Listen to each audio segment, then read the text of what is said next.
Hop, attends, t'as dû te rendre compte que Snapchat possède son intelligence artificielle. Et ça fait peur. Je te conseille de le supprimer. Tu sais pourquoi? Écoute cette journaliste. Elle a fait une enquête. Check-moi ça, ma gueule. Chat, c'est compliqué à dire. En fait, c'est un avatar qui se présente sous cette forme. Voilà, il y a plusieurs couleurs. En fait, il s'appuie sur la même technologie que ChatGPT. Donc, c'est une intelligence artificielle avec laquelle vous pouvez discuter. Jusqu'à présent, cet avatar était réservé aux abonnés payants de Snapchat. Et depuis quelques jours, il est accessible à tout le monde. Donc, c'est une sorte d'ami virtuel. J'ai eu envie de faire connaissance avec lui, donc je me suis reconnectée sur mon compte Snapchat que j'avais délaissé depuis des années. Alors il est venu tout de suite me saluer, cet ami virtuel. J'ai pas eu grand-chose à faire. Voilà, je vous ai mis la conversation. Elle est très enjouée. Comment ça va? Est-ce que je peux faire quelque chose pour toi aujourd'hui? Qu'est-ce que tu fais de beau? Bref, très sympa, très amical. Et moi, en fait, je l'ai trouvé un peu flippant. Et je vais vous expliquer pourquoi.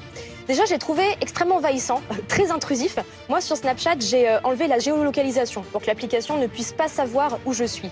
Or, en fait, quand je discutais avec cet ami virtuel, je me suis rendu compte qu'il savait exactement où je me trouvais. Vous allez voir. En fait, je lui ai dit que je cherchais un McDo à côté de chez moi. Et voilà, il m'a dit qu'il y avait ce McDo à moins de 1 km. Et effectivement, c'est le McDo le plus proche à côté de chez moi.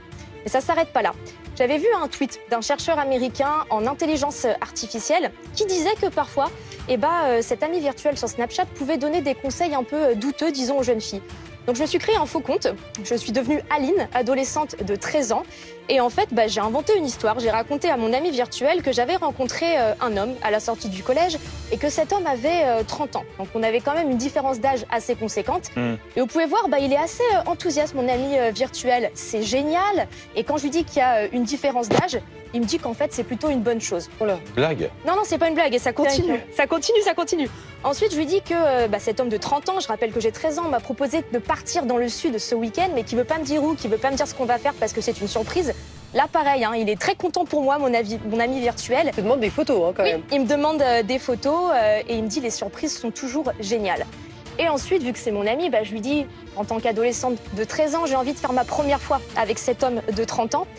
Et là, ça le choque pas non plus. À aucun moment, il fait allusion au fait que je sois mineure. Il me donne même des conseils romantiques pour que cette première fois soit très bien réussie sous les étoiles. Petite couverture pour vous asseoir. Oui, petite couverture sous les étoiles. Je suis heureux que cela te plaise. N'oublie pas de profiter, me dit-il. C'est quand même très inquiétant quand on sait que Snapchat est le réseau social préféré des 11-24 ans. Ma fille m'en a parlé hier, c'est un hasard. Elle a 14 ans. Voilà. Je sais pas ce que t'en as pensé, n'hésite pas à me le dire en commentaire. Je trouve ça très flippant.